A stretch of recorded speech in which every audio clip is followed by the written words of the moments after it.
Done done done done. સાડીમાં તને સાડી ભજતી નથી. કોમેન્ટ કરીને કેજો મને સાડી ભજે છે કે નહીં. બરાબર ને? એટલે હું બહુ જ ખુશ છું કે મારો યશ બધી જગ્યાએ મારો સાથ આપે, બધી જગ્યાએ. જય જય દશામાં જય જય દશામાં રંગ કરાય સા.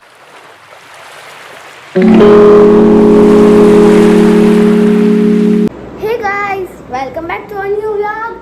तो आज आपको इस व्लॉग में बहुत मजा आएगा क्योंकि आज है दशमा के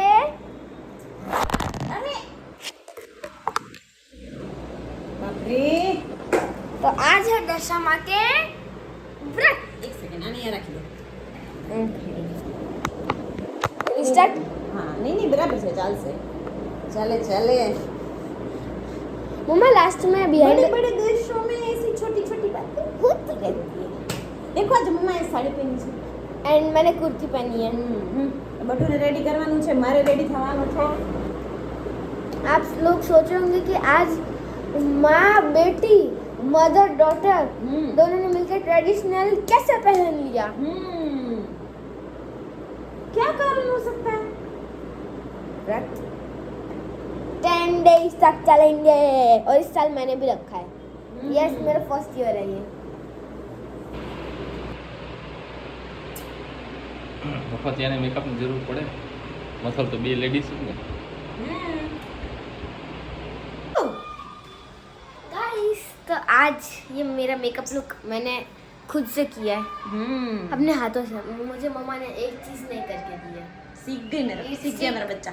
लिपस्टिक, ब्लश, काजल, सब eyeshadow. कुछ साइड प्लीज બધું હતી ને ગુરુ આઈ ગયું. યસ, કેવી લાગુ છું? એકદમ. પણ તમને તો હું સાડીમાં ગમતી નથી ને? और हूँ યશ મને સાડી પહેરવાની ના પાડે કે તું સાડી ના પહેર, તને સારી નહીં લાગતી, એટલે હું સાડી બહુ ઓછી પહેરું રે ક્યારેક જ એમ. जिया।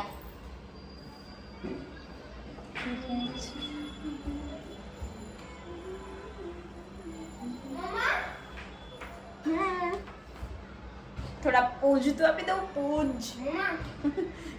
પોઝ નહીં, હા સોરી પોઝ. હાય, મહેંદી કરવાની હતી પણ કાલે મારે શું પેલું સાંડળી બનાવવાની હતી, એટલા માટે પછી મેં છોડી દીધું ને કાલે બહુ થાકી ગઈ હતી. ચાલો હવે ટાઈમ નથી આપણી પાસે. અરે વાહ, પ્યોર સ્ત્રી લાગે છે. સ્ત્રી લાગુ છું પણ તમને તો હું સાડીમાં ગમતી નથી ને? સાડીમાં તને સાડી ભજતી નથી. કોમેન્ટ કરીને કેજો મને સાડી ભજે છે કે નહીં. બરાબર ને? જેને લાગતું હોય કે મને સાડી સરસ લાગે છે કેજો ને, ના લાગતું હોય તો કહી દેજો. કોમેન્ટ કરવાવાળા તો એમ જ કહેશે કે હા હા હા હા તમને બહુ જ ફાઇન લાગે છે સાડી, ફાઇન લાગે છે સાડી. લાગે છે ને? મને નજર નીકાળી દેજો. બરાબર? મેન તો દોરાનું જ છે. દોરો બનાવી લીધો છે, હવે પહેરાવી દઈએ આપણે. गाइस, 2 મિનિટ શાંતિ રાખ બચ્ચા. બસ, અને સેમ દોરો 10 ગાંઠ વાળો આપણે ખુદને પહેરવાનો.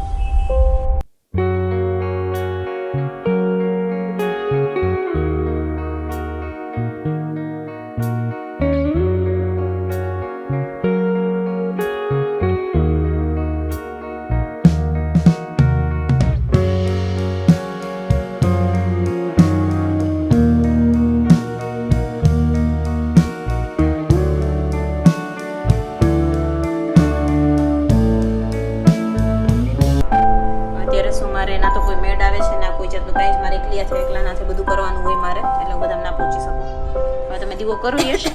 મારા મેરેજના થોડા ટાઈમ પછી જ, મતલબ અઠવાડિયે 10 દિવસ પછી જ વ્રત હતા સીધા. અને પછી મેં પેલી વખત વ્રત લીધું એટલે યશ મને કે મારે બી લેવું છે. તો સારું, એકદમ સારું કહેવાય એમ કે હસબન્ડ વાઈફ મળીને વ્રત કરે તો એકદમ બેસ્ટ.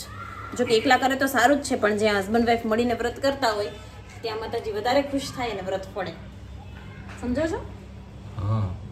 એટલા માટે હું બહુ જ ખુશ છું કે મારો યશ બધી જગ્યાએ મારો સાથ આપે, બધી જગ્યાએ. યશ ને કરે છે અગરબત્તી, દીવો કરી દીધો છે.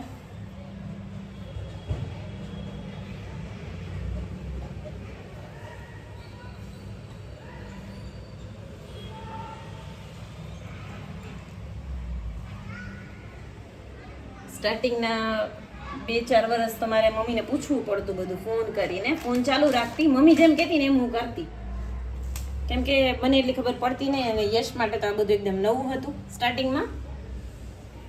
આપણા મેરેજના અઠવાડિયા 10 દિવસ પછી જ વ્રત હતા ને? હા, નેક્સ્ટ મંથ હતા. નહીં, હવે ઘણી વખત શું કે 7મા મહિનામાં એન્ડમાં હોય છે, ઘણી વખત 8મા મહિનામાં સ્ટાર્ટ થાય, એવી રીતે હોય.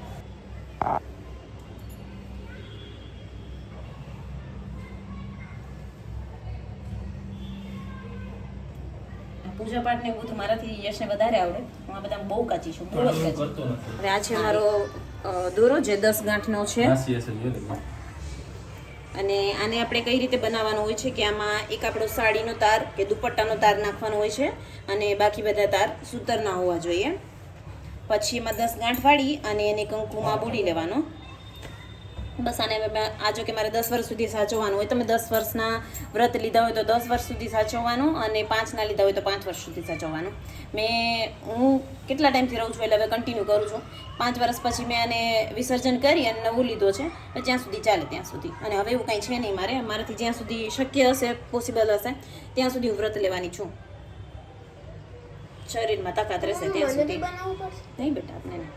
એટલે હવે હું આને કંકુમાં બોડી અને પછી ગળામાં પહેરી લઈશ. અને 10 દિવસ સુધી પહેરવાનો રહે છે, પણ બસ જ્યારે તમે વોશરૂમ જાઓ ત્યારે નહીં પહેરવાનું, ત્યારે કાઢી નાખવાનું. પછી ફરી પાછું નાહી ધોઈ અને પહેરી લેવાનું. બસ આટલું છે. હવે એનું કંકુમાં બોડી અને પહેરી લઉં. અને આ છે આરતી. એટલે આ શું કે મેં નવી ચોપડી લઈએ ને એમાં અલગ અલગ આરતી આવતી હોય. અને જ્યારથી હું સમજું છું, ફ્લોરું કરતાં નાની હતી હું, લગભગ 4થામાં હોય, 4થમાં, ત્યારથી અમે આજ મતલબ મને જ્યારથી સમજાય છે બધું ત્યારથી આજ આરતી અમે બોલીએ છીએ મમ્મીના ઘરેથી. તો એટલા માટે મને મોટ બાય હાર્ટ હતી. મારા મેરેજ વખતે મેં લખેલી છે. જો એની હાલત કેવી છે, આવી હાલત છે. હાલત કેવી છે એમાં દેખાય કે ના દેખાય, છતાંય અમે આમાંથી જ વાંચીએ. જો કે હવે તો યાદ છે ઘણું ખરું, મને તો બધું છે જ. યશને એમ હશે થોડું ઘણું, ભૂલાઈ જાય. જય જય દશામાં, જય જય દશામાં, રંગ કરાય સર્વે મળીને, રંગ કરાય સર્વે મળીને, તારા દાતા. જય જય જય દશામાં, ભીડ ભક્તોની ભાંગો, સર્વ સંકટ હરતા માં, સર્વ સંકટ હરતા. ત્રિવિધ તાપથી બચાવી, દેતા સુખ શાંતા. જય જય જય દશામાં.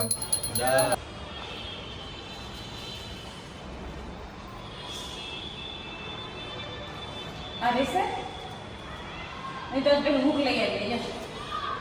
કયું સ્ટીકર વાળું આવે ને જે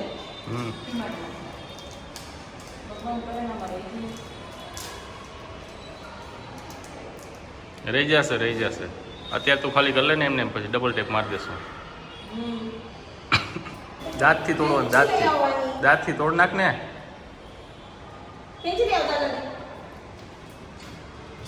એને મૂકી દે, અત્યારે તોરાણને મૂકી દે. અરે ન પડી જાય.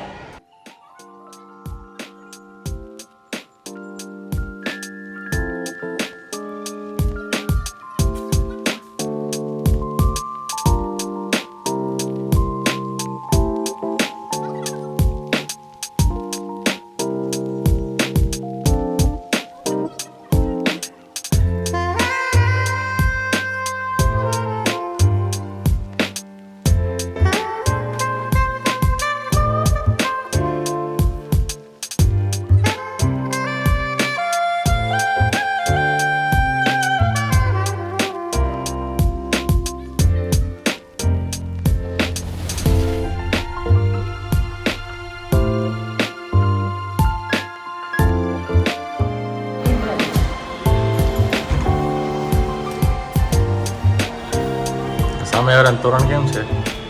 એને નકલી છે. બધા નકલી ખીલી છે.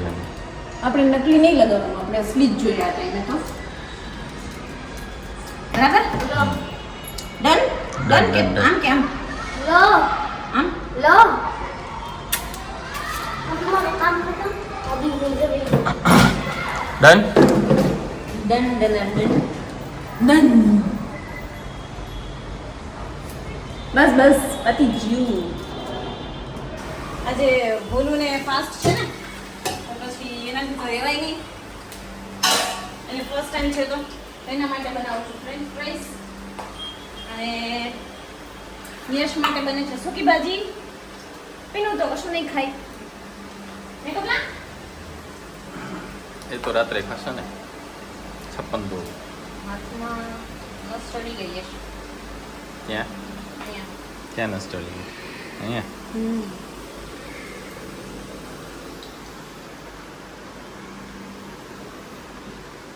અહીંયા વચ્ચે આ કાંડામાં હા એ બસ.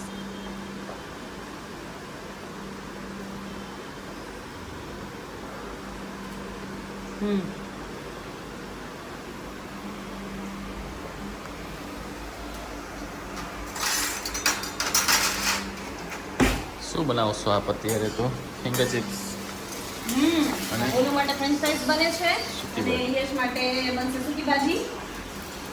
મેં તો ચા પી લીધી એમ તો અમે સીધી રાત્રે જમીશ. અને આજે મારી સિસ્ટર દીક્ષુડી આવવાની છે એટલે દિશા આવવાની છે જમવા કેમ કે એને બી છે વ્રત. તો સૂકી ભાજી બધાને એક સાથે બનાવી નાખું એટલે રાત્રે પછી મારે ટેન્શન નહીં. કપડી વાંચવાની છે, આરતી બોલવાની છે, મતલબ પૂજામાં અમારે ઓલમોસ્ટ 30 મિનિટ નીકળી જાય.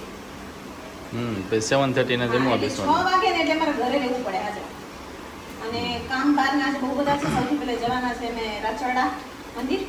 ઓહો હોમવર્ક કરવા બેસી ગયું ફાઇનલી એમ ને? ડન જલ્દી એન્ડિંગ જેલી એન્ડિંગ ના ના જેલી એન્ડિંગ ને તો ટાઈમ છે. જલ્દી એન્ડિંગ ટાઈમ છે મેં તમને શું કરવાનું કીધું તું 0.5 તો 0.5 તો કહ્યું 0.5 છે. બતાવું જુઓ. એ નહીં નીચે વાળું જો ને ઉપર વાળું તો મને ખબર તો જ છે. અહીંયા નીચે- ટચ કરવાનું હોય નીચે તું ટચ નીચે વાળું તો 0.5 નું કહેતી હોય તો નીચે વાળું 0.5 માં કરીને ભગવાન આ માણસને ક્યારે આવડશે? શૂટિંગ ક્યારે આવડશે આ માણસને? એડિટિંગ તો નહીં આવડતું. બધું મારે કરવાનું. પણ શું છે મારી પાસે શ્વાસ તો લેવા દે શ્વાસ તો લેવા દે